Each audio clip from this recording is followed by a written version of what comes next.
Alright, today we're going to be changing the oil on our 6-liter Power Stroke. You're going to need a few things to do this. You're going to need 36mm sockets, the main special tool that you'll need in order to get the oil filter cap off, because this doesn't have a conventional spin-on type oil filter.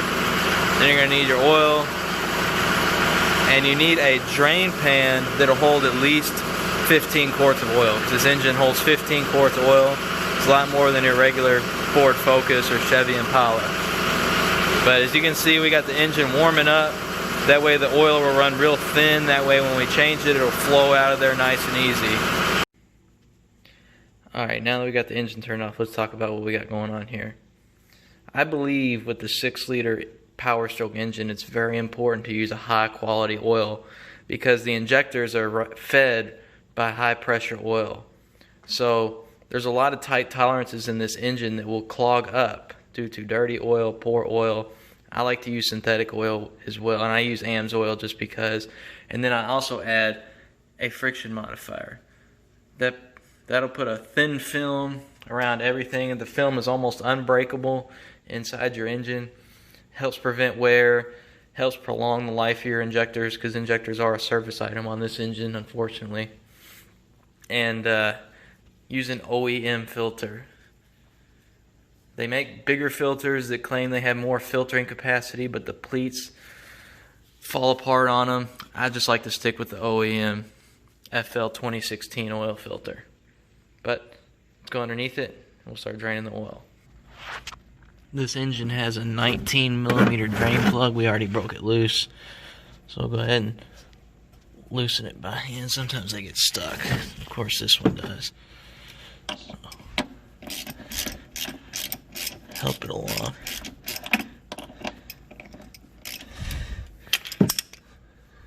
Make sure you got your drain pan ready, because it's a lot of oil and it might be still hot still.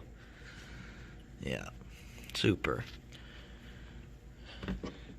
One thing you'll notice too, engine oil in a diesel will get black in about, I don't know, 15 minutes after you put brand new oil in it. So if you see black oil, just disregard.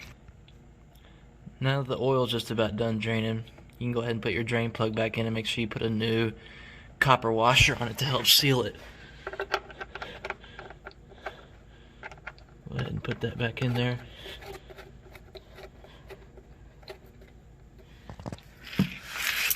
We'll tighten it up as well.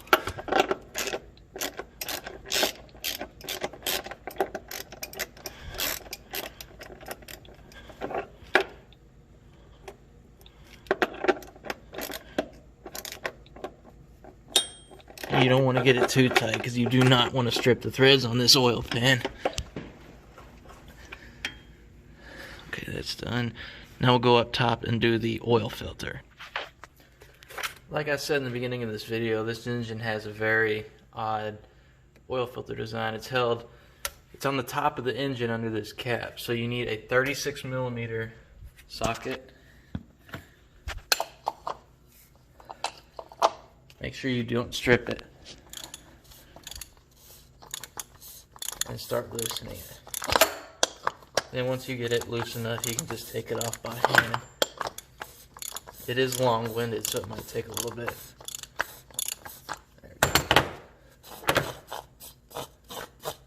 go. And the filter spring loaded too, so it might pop up. So be ready for that.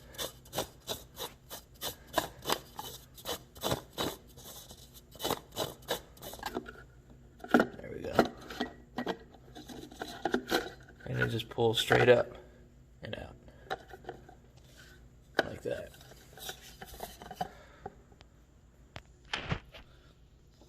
Okay, now that we got the old filter removed and the new one pressed on the oil cap, we can go ahead and put it over the standpipe and install it back onto the engine.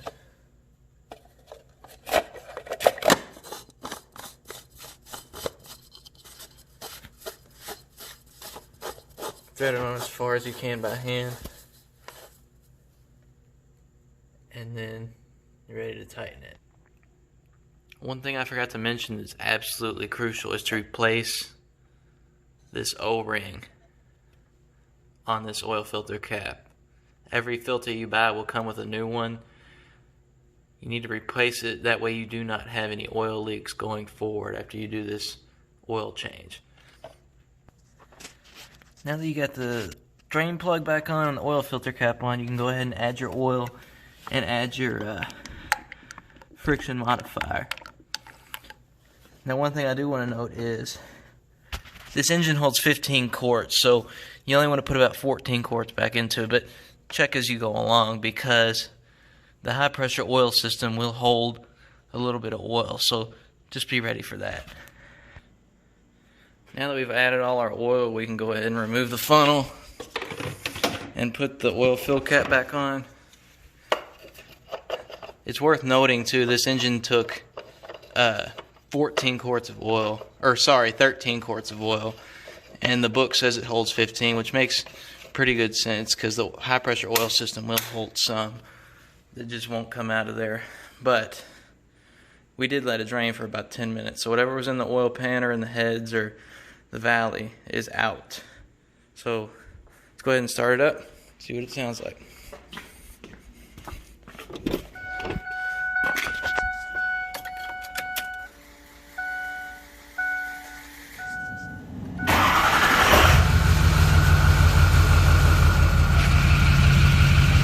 Sounds pretty good to me.